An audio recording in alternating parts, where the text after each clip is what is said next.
तू सवाल तो पूछ, हक है तेरा, फर्ज है तेरा, किसी की खैरात, किसी का एहसान नहीं तुझ पर, मगर शर्त है अंदाज़े बयां हो बेखौफ, अंदाज़े बयां हो स्पष्ट, अंदाज़े बयां हो बेबाक। हां, उस लफ्ज को याद रखो, अंदाज़े बयां हो बेबाक, बेबाक। जेन जी ने गोदी मीडिया को पूरी तरह से पगला दिया है। इन्हें समझ नहीं आ रहा कि हम करें क्या, क्योंकि जंतर मंतर प्रोटेस्ट को बदनाम करना, मगर फिर झारखंड प्रोटेस्ट को एक प्रोटेस्ट बताना। यह बात अलग है कि झारखंड प्रोटेस्ट में भी गोदी मीडिया असली मुद्दों पर फोकस नहीं कर रहा है। वहां पर भी जाकर ये लोग मंदिर बनाम मस्जिद, बिरयानी बनाम आलू की सब्जी ही कर रहे हैं और उसके अलावा कुछ नहीं। मगर मैं चाहता हूं आप टाइम्स नाउ नव भारत में पॉपो की परी, जिन्होंने प्रधानमंत्री नरेंद्र मोदी से इंटरव्यू करते हुए कहा था कि आप कौन सा टॉनिक पीते हैं, देखिए शिक्षा के नाम पर किस तरह से अपना मजाक उड़वा रही हैं। देखा जाए, बहुत मोहब्बत में देखते हैं ना लोग, मैम लिखती कैसे है, शिक्षा नहीं लिखने आता है। अरे 10,000 बार बता चुकी हूँ। शिक्षा, मेरा जो क्ष है ये ऐसे आता है, मेरा क्ष ऐसे आता है, ये मेरी राइटिंग है। अब क्या करूं? है ये मेरा क्ष है, ये ऐसे ही आता है, ठीक है? ये मेरा शिक्षा है, क्ष बता रही हूं ना भैया। अब इस डंडे को कैसे अब चेंज कर ले? यही मेरा डंडा है, शिक्षा, ठीक है? नहीं, जाओ भैया कुल्फी खाओ। आपने गौर किया होगा, पहले जब इन्होंने शिक्षा लिखा था ना, तो क्ष में जो आ की मात्रा आती है वो भूल गई थी। बाद में उन्हें लगा कि अरे बाप रे, क्ष में एक और आ की मात्रा होती है। तो बहन, मैं आपको बताना चाहता हूं शिक्षा कैसे लिखा जाता है। हालांकि मेरे पास ब्लैक बोर्ड नहीं है, मगर इस तरह से लिखा जाता है शिक्षा। श में छोटी की मात्रा, उसके बाद क्ष, और ये जो क्ष है ना, इसका पेट निकला होता है, बिल्कुल उसी तरह से जिस तरह से गोदी मीडिया का पेट निकल गया है भारतीय जनता पार्टी का प्रोपेगेंडा खाते खाते। तो ये जो क्ष है उसका पेट निकला होता है, उसके बाद एक आ की मात्रा आती है। प्रॉब्लम क्या है दोस्तों, इन सब ने बेहतरीन शिक्षा ली है, मगर जब आप प्रोपेगेंडा को बढ़ाने के लिए एक औजार बन जाते हैं ना, तब सारी शिक्षा धरी की धरी रह जाती है। तब आपको यह नहीं समझ आता कि क्ष में एक और मात्रा लगती है। इंतजार कीजिएगा झारखंड प्रोटेस्ट में गोदी मीडिया किस तरह की शर्मिंदगी भरी हरकतें कर रही है। मगर उससे पहले मोहतरमा का एक और अवतार, मैंने कहा ना, जेन जी ने इनके दिमाग को पूरी तरह से हिला दिया है। अब यहां देखिए किस तरह की एक्टिंग चल रही है। ताना मार रही है सौरव दास को, कॉकरोच जनता पार्टी के सौरव दास को। सुना जाए। My dear friend mister Das, would you not go to Jharkhand? क्योंकि आपको तो पीएम का एक्सेंट पसंद नहीं आता है, देसी लगता है। So then let's talk in this fake accent with you. Would you not be going to Jharkhand mister Das? वहां धरना नहीं देंगे क्या आप? विथ यू कॉल सिर्फ इसी से बात करेंगे? कहां गया नैतिक, वो जो अंदर समझ थी आपके? ये किसी भी कीमत में पत्रकारिता नहीं है दोस्तों, किसी कीमत पर पत्रकारिता नहीं है। और आपको याद होगा, अमित मालवीय ने मुकेश अंबानी के न्यूज चैनल के इस पत्रकार को प्रमोट किया था। ये वहां जाकर क्या कर रहा था? वहां पर जाके कह रहा था कि साहब यहां पर जुनैद की बिरयानी नहीं है, यहां मंदिर से आ रहा है आलू और चावल। सबसे बड़ी बात, जुनैद ने तुम्हें पूरी तरह से एक्सपोज कर दिया है। जुनैद, जैसा कि आप देख सकते हैं, झारखंड भी पहुंच गए हैं और वहां लोगों को खाना खिला रहे हैं। और ये जो बिरयानी वाला प्रोपेगेंडा है, जुनैद ने साफ तौर पर कहा कि जंतर मंतर में भी मैं जो बिरयानी खिला रहा था वो वेजिटेरियन बिरयानी थी। मैं यही तो समझना चाहता हूं, ये गोदी मीडिया कितनी गलीज है, कितनी घटिया है। यानी कि ये इस तरह से सिटीजन्स को बांट सकते हैं, नागरिकों को बांट सकते हैं, इंसानियत को बांट सकते हैं। वही जुनैद जंतर मंतर में अपनी इंसानियत का परिचय देता है, वो जाता है झारखंड, वहां पर भी इंसानियत का परिचय देता है, मगर यह गोदी मीडिया वहां पर पहुंच जाता है जुनैद को बदनाम करने, जंतर मंतर को बदनाम करने। और अब आरएसएस प्रमुख मोहन भागवत ने जिस तरह से करारा तमाचा मारा है भाजपा को, भाजपा के आईटी सेल को और गोदी मीडिया को, जिसमें उन्होंने कह दिया है कि जेनजी अगर आंदोलन कर रहा है तो वह आपके खिलाफ आंदोलन नहीं कर रहा है, वो सिर्फ अपने मुद्दे उठा रहा है। मगर मैं बात कर रहा हूं जेनजी की। अब मैं आपको रिपब्लिक न्यूज का एक क्लिप दिखाना चाहता हूं दोस्तों। यहां पर देखिए रिपब्लिक न्यूज किस तरह से नेहा बोरा से भिड़ गया है।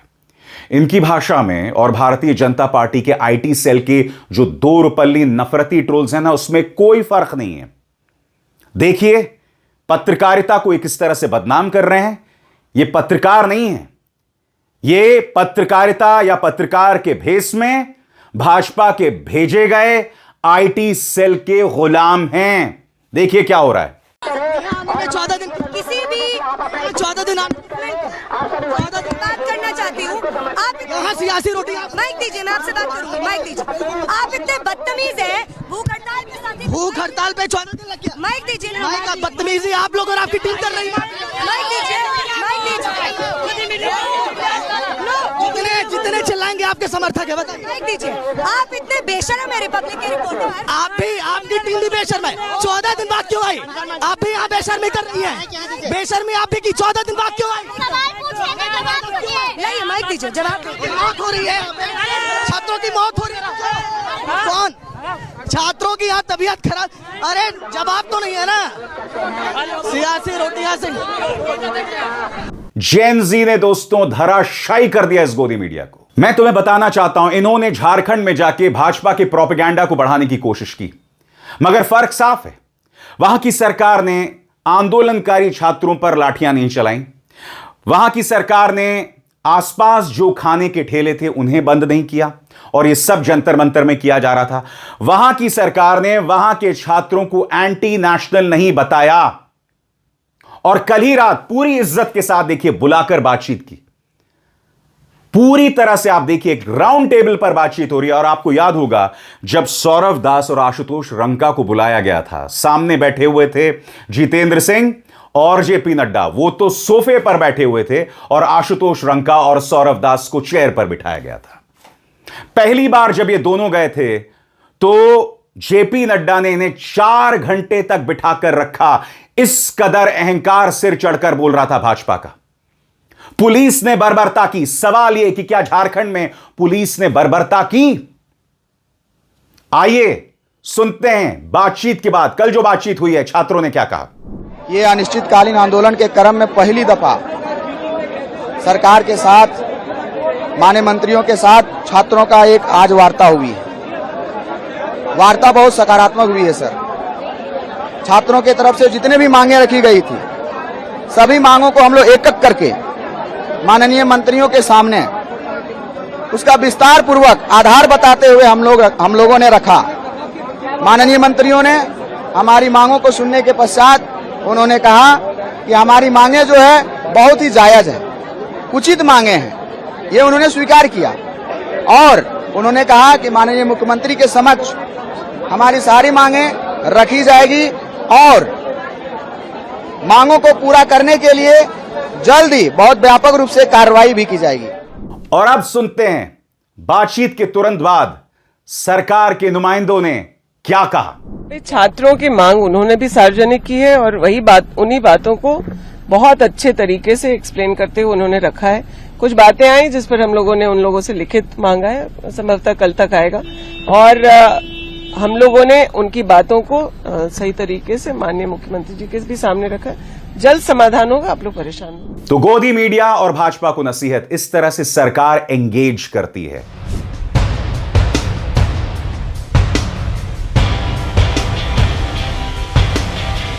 शुरुआत मैं करना चाहूंगा शायुनी घोष के साथ। दोस्तों, शायुनी घोष ने यह ट्वीट किया है आपकी स्क्रीन पर और कहती हैं, my first meeting with honourable prime minister Shri Narendra Modi ji, a moment to remember. एक यादगार लम्हा। और सबसे बड़ी बात, यहां पर जो गाना इन्होंने लगाया है ना, वो आमिर खान की फिल्म नहीं थी, शेर की दहाड़ दंगल दंगल, वो गाना लगाया है इन्होंने यहां पर थोड़ा तेज करके।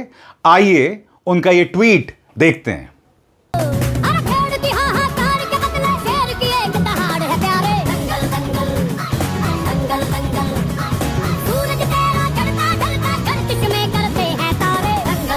यहां पर शर्म से डूब मरने की गुंजाइश दोनों के लिए है, भाजपा के लिए भी और शायूनी घोष के लिए भी। याद कीजिएगा, जब राघव चड्ढा ने पलटी मारी थी और भाजपा की गोद में जाकर बैठ गया था, क्यों? क्योंकि ईडी के पास लाल डायरी थी, वो लाल डायरी जिससे ये मुश्किल में पड़ सकते थे।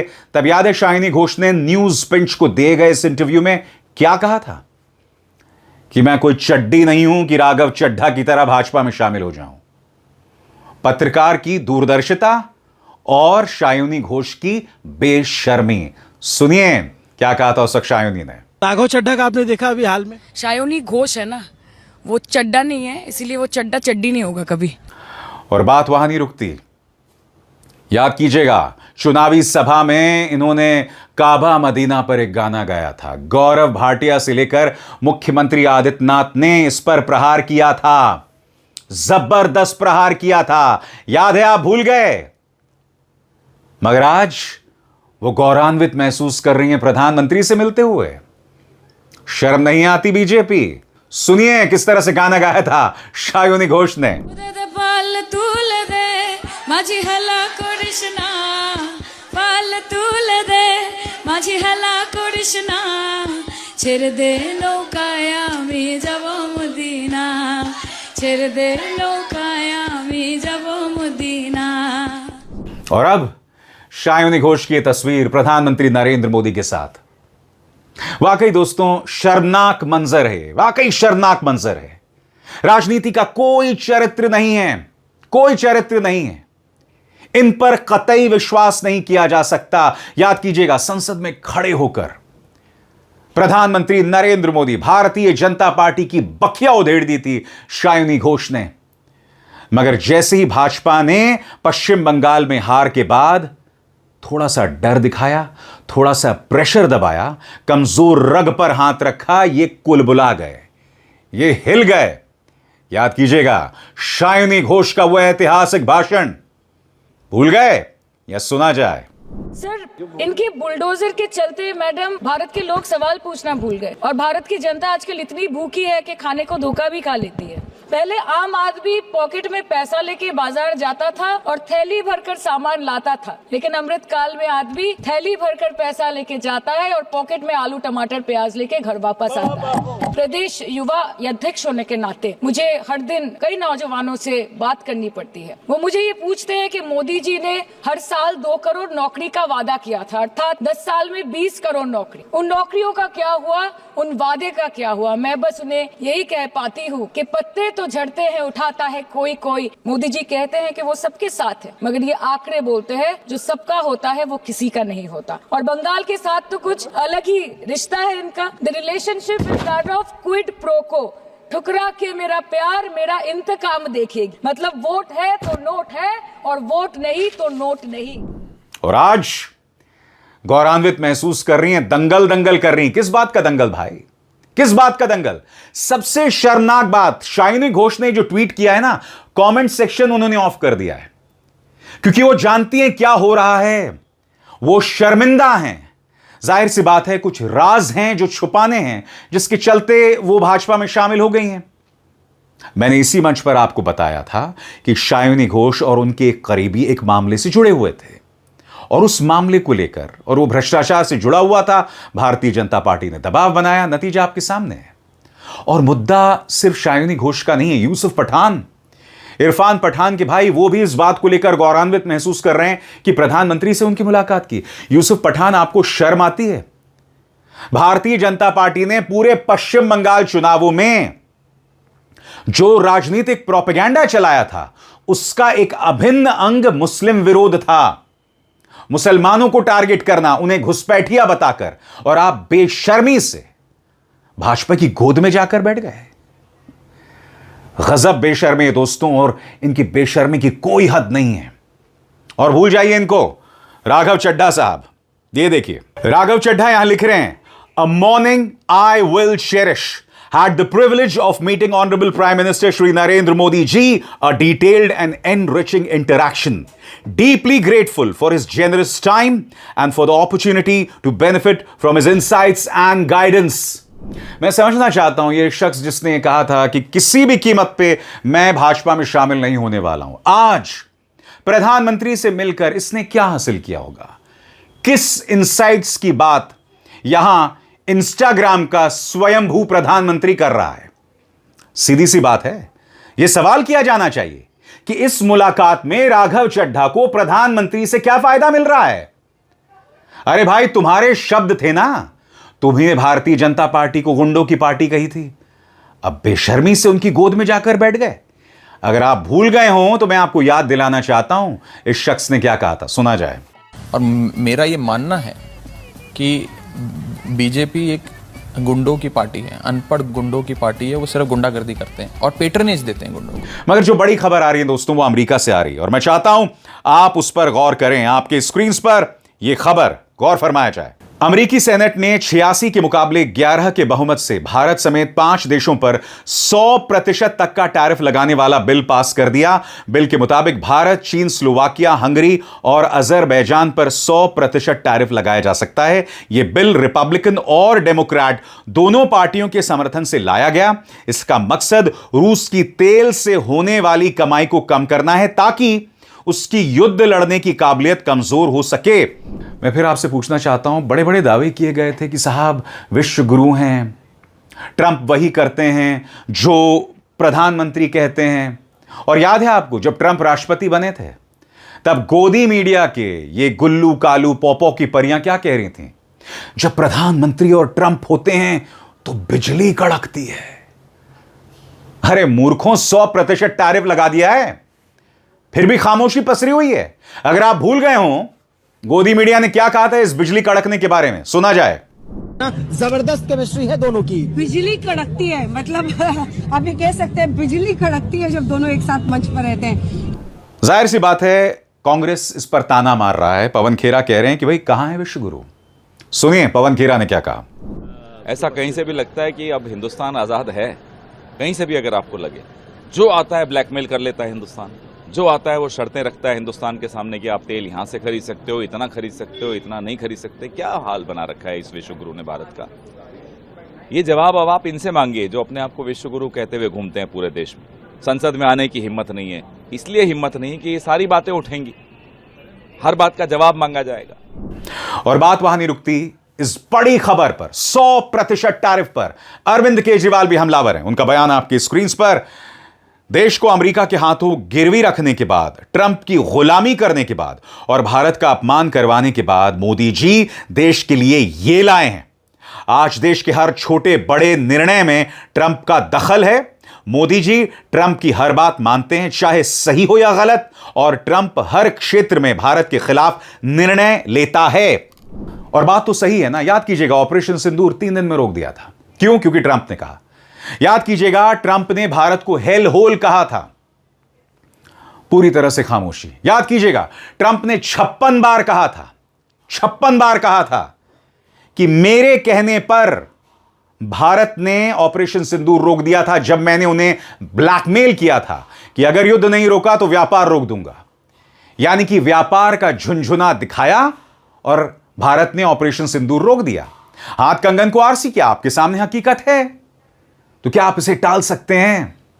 इसीलिए मैं बार बार कह रहा हूं दोस्तों, ये कुछ और नहीं बल्कि राजनीति का दोहरा चरित्र है। और यही बात राहुल गांधी लगातार उठाते रहे हैं कि ये सरकार डोनाल्ड ट्रंप के ब्लैकमेल का शिकार है। अगर आप भूल गए हो तो फिर सुनिए राहुल गांधी का पुराना बयान। पहले नरेंद्र मोदी अमेरिका गए, याद है आपको, गले लगे थे, याद है? इस बार गले लगने वाली फोटो देखी आपने? देखी? कहां गायब हो गई?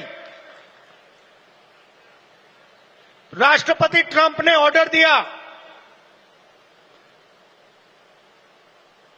जिनको मोदी जी अपने मित्र कहते हैं, ऑर्डर दिया, सुनो,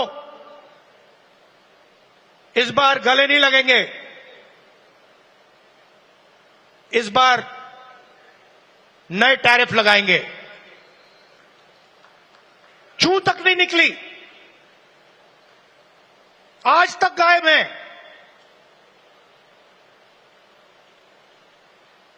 जनता का ध्यान वहां ना चला जाए तो पार्लियामेंट में 2 दिन ड्रामा चलाया,